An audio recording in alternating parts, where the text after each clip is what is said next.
In the early 1920s, one invention would signal the start of the modern era and the dissemination of information around the world. For the first time, the events of history could be reported as they happened to almost anywhere on Earth. While this invention had been around since just past the turn of the century, it was during the Roaring Twenties that it began to change the world. That historic invention was radio. Welcome, fellow YouTubers. The Roaring Twenties radio channel brings you another video on early radio. I would greatly appreciate it if you would hit the subscribe button if you're not a subscriber already. In the early 1920s, a new invention called radio took the country by storm, and everyone wanted in on it. The manufacturing of radios exploded across the country, from manufacturers with huge factories to people working at their kitchen tables. Don't laugh, that's how Zenith got started. The number of radios produced increased exponentially with each passing month of the year. A huge wave of new radio stores opened all across the country, in small towns and big cities, with more and more customers crowding in each day wanting to own one of the magical and mysterious devices that could pull music and voices out of thin air, or the ether as it was often called in those days. Over the coming years, these radio stores tended to open up near each other to compete for customers. One of the most famous of these was Radio Row in New York City. Other large cities followed suit, and many of them would wind up having their own Radio Row. We're going to focus on the New York City's Radio Row in this video, not because it was the largest, but because of a certain character who, for a time, became very successful competing with other radio retailers in the area. First, let's get familiar with New York City's Radio Row. New York City's Radio Row started in 1921, just a year or so before the demand for radios exploded. The area was a warehouse district on the Lower West Side of Manhattan. Radio Row was centered on Cortlandt Street. There were an estimated 50 stores in Radio Row. Major players in the electronics business started there. Stores like Arrow Electronics, founded in 1935, Schweber Electronics, and Avnet, founded by Charles Avnet in 1921. Among all the hucksters of Radio Row, one man stood out from all the others, Walter Harold Nussbaum. Nussbaum was born on February 11, 1894 in Brooklyn. Nussbaum was known as the King of the Gyps. Starting in 1923, Nussbaum began selling radio merchandise at cut-rate prices. By 1925, he was selling over $1.5 million worth of merchandise out of 3 small stores in the row. One of his stores was Walthall Electric Company. 3/4 of Nussbaum's sales were radio parts, selling 5,000 tubes and 3,000 B batteries a week, plus many other radio parts at cut-rate prices. After a while, Nussbaum's competitors were getting more than a little perturbed at him as their customers started complaining about the high prices they were charged compared to Nussbaum's prices. The other stores started complaining to their jobbers. Jobbers were middlemen who bought both large quantities of radios and parts from manufacturers and sold them to the stores. The owners of the other businesses in the area could not understand how Nussbaum was able to sell at such low prices. They thought he was ruining the radio business in the area. In reality, what he was doing was competing, which is what business is all about, and competing successfully. Walthall Electric was a very small store, just 16 feet wide by 60 feet long. As unbelievable as it sounds, there were 18 salesmen in that little store, and it was packed wall to wall with customers. 5 salesmen were dedicated to just selling radio tubes. Part of Nussbaum's secret was buying overstocked items from jobbers or directly from manufacturers for a fraction of the original prices. Larger manufacturers didn't want their delivery wagons seen in front of Nussbaum's stores, so they would call in carpetbaggers. Carpetbaggers would show up at the manufacturers with carts that had no labels on them and buy the overstocked items with no record of the transaction being made. The carpetbaggers would then sell the radios and parts to Nussbaum for 5 cents per dollar over their cost. It doesn't sound like much money for the work, but the carpetbaggers could make close to $50,000 a year, and in the 1920s, that was riding high on the hog, as they used to say. Nussbaum would buy generic tubes and sell them under the Walthall name at a tidy profit to customers looking for a great deal on tubes. Nussbaum would spend about $50,000 a year on advertising. His competitors combined would spend $200,000 a year. He would also guarantee his products. If there was a problem, he'd replace them. Nussbaum called his cut prices jipping. Selling radio merchandise became a cutthroat business, and since everyone was cutting prices, he figured why shouldn't he do it and get the business?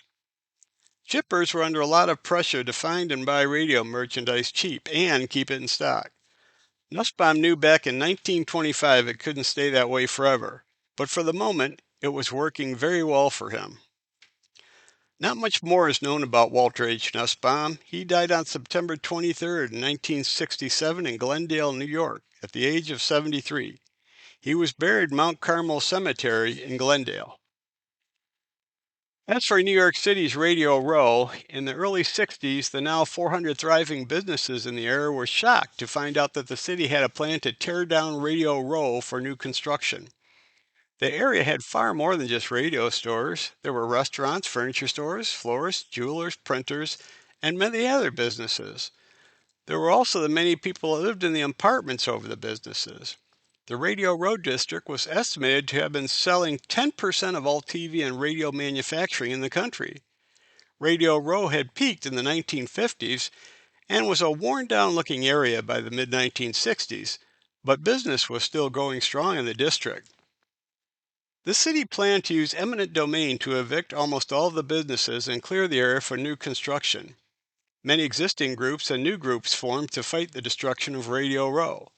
The Downtown Manhattan Association, the Committee for a Responsible Trade Center, and the Emergency Committee to oppose the World Trade Center, to name just a few.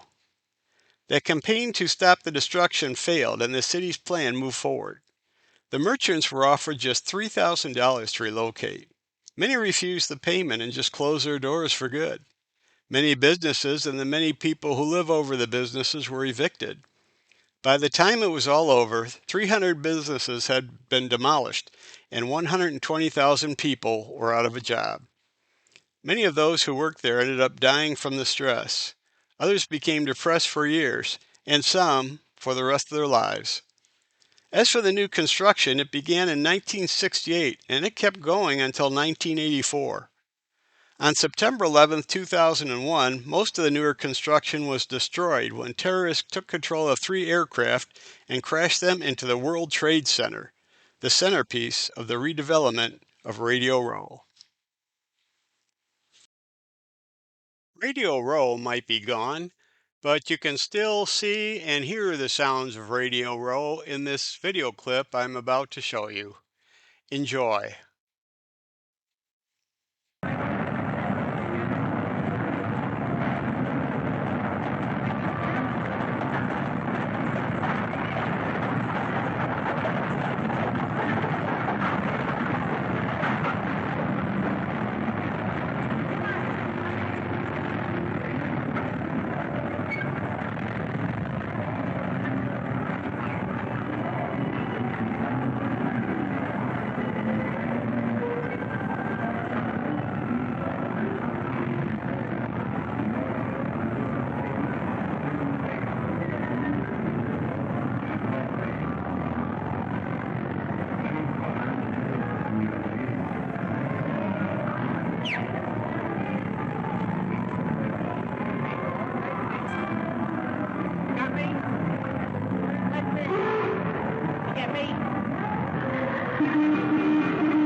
Well, that's it for this video. There'll be more to come as we continue to investigate the early history of the world's first true mass medium, radio. Thanks for watching.